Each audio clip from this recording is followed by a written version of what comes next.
a questão é qual desses dois caminhos, realmente levam à libertação, à realização da natureza de Deus, ou à realização da minha própria natureza, da natureza do eu, né? Será que é opcional ou será que existem dois caminhos? Será que eu tenho uma escolha?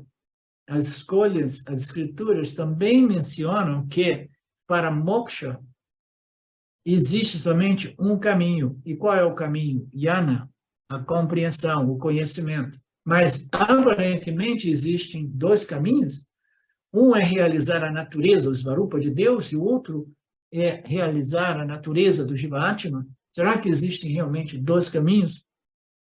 Portanto, eu não posso dizer que a autorrealização e a realização de Deus são dois caminhos distintos e separados. Eu não posso dizer porque as Escrituras dizem que só existe um caminho.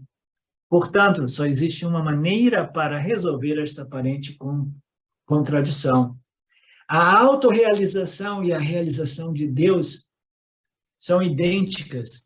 São dois nomes a respeito de uma natureza una, de uma única natureza. Para dar um exemplo, uma analogia, quando uma onda conhece a sua verdadeira natureza, a onda no mar, né? Qual é a compreensão? A verdadeira natureza da onda é a água, né?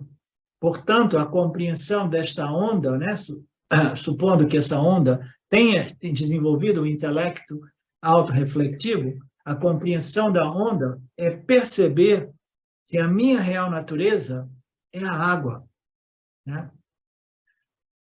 E o oceano, que é uma representação de Ishvara, nesta analogia, onda, oceano e água, né? E a compreensão do oceano deveria ser de modo que ele seja livre, né? Deveria ser realmente a minha real natureza, como oceano, é água. Portanto, quer você fale sobre a natureza, a verdadeira natureza da onda, ou a verdadeira natureza do oceano, quer você fale da minha natureza como Jiva-Atma e a natureza do Criador Ishvara, ambas essas naturezas são Satchitananda, consciência pura, existência pura de natureza ilimitada.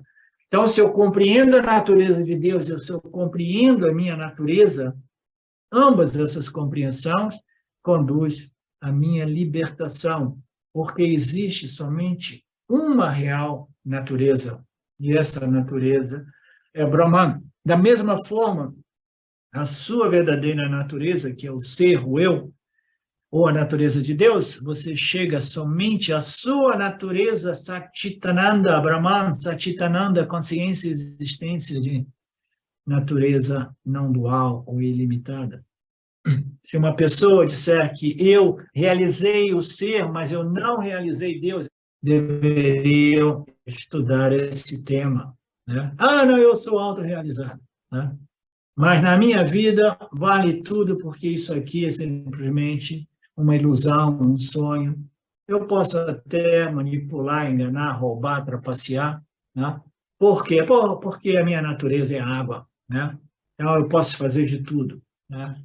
Não, você precisa compreender a sua natureza como Jiva-Atma, mas você existe dentro do âmbito da criação. A criação é regida pelas leis e princípios estabelecidas pelo Criador. Você precisa compreender as leis do Criador até que esta compreensão a respeito de Dharma possa te conduzir à compreensão a respeito da natureza do Criador, que é idêntica à natureza da criatura.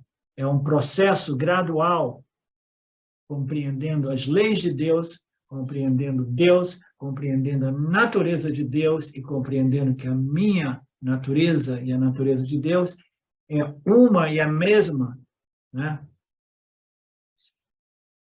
Tatvamasi.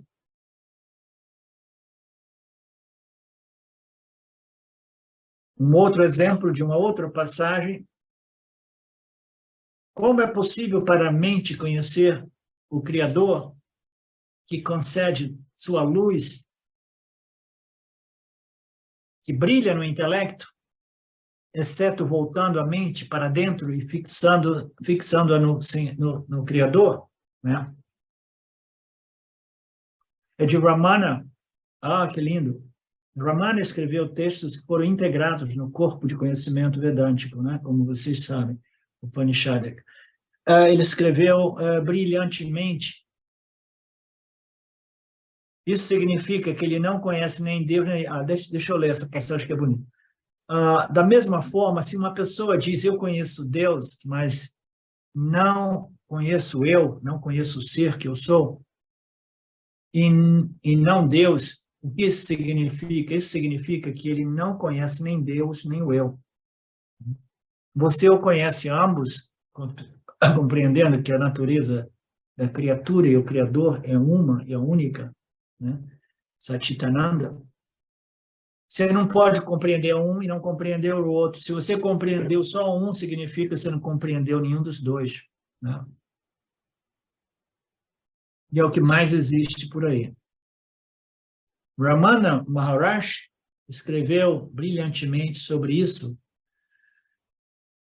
no Sadarshana, A Verdade Revelada, uma obra sua muito bem conhecida.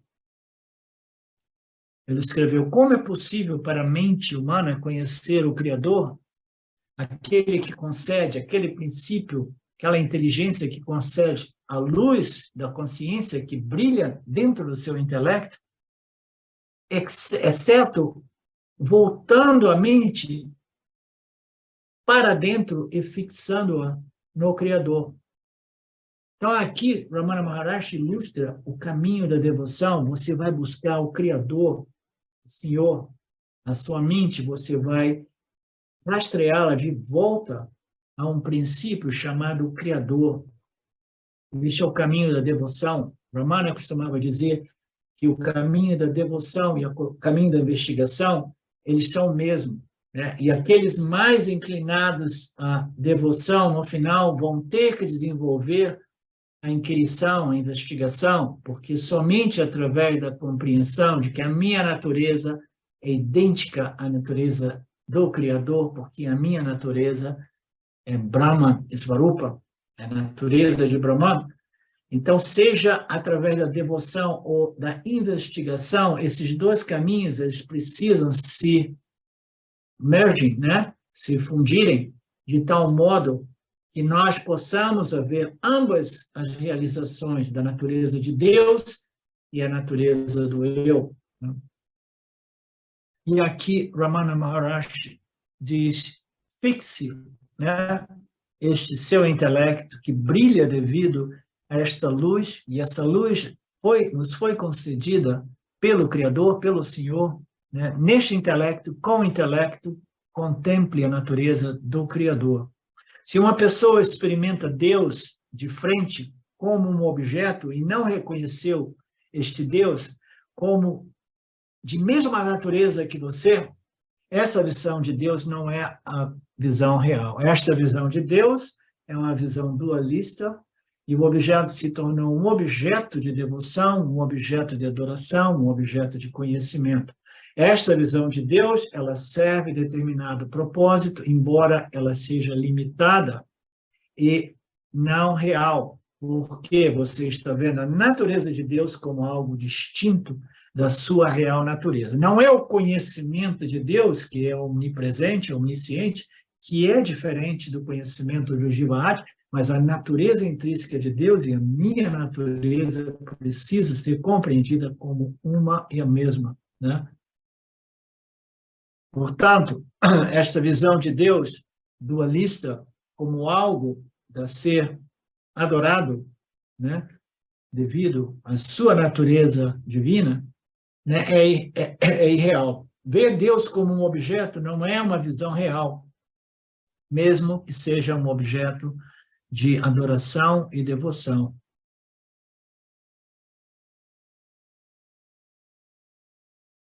Somente quando esse Deus é reconhecido como não diferente da natureza do observador, então, apenas assim, o conhecimento libertador chegou, foi alcançado. Saudações.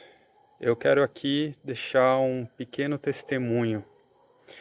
Através do estudo do Vedanta, com os ensinamentos sendo esclarecidos especificamente pelo professor Arlindo Nagar, foram canceladas em mim algumas noções que eram relacionadas com a ideia que eu tinha a respeito de alcançar algo que representasse uma grande realização espiritual.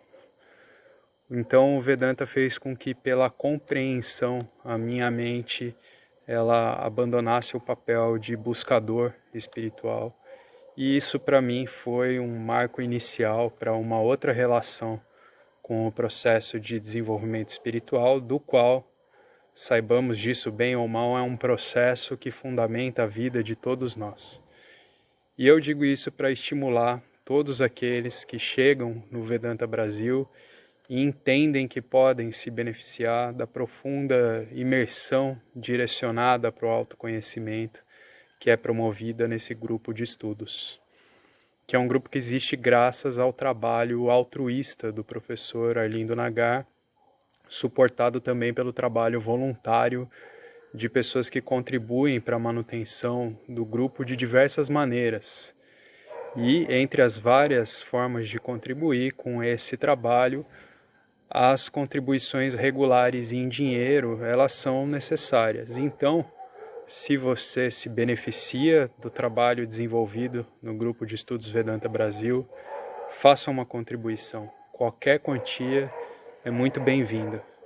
As informações para transferências em dinheiro ficam disponíveis na seção Avisos do nosso grupo no Facebook e serão colocadas na descrição desse vídeo aqui também.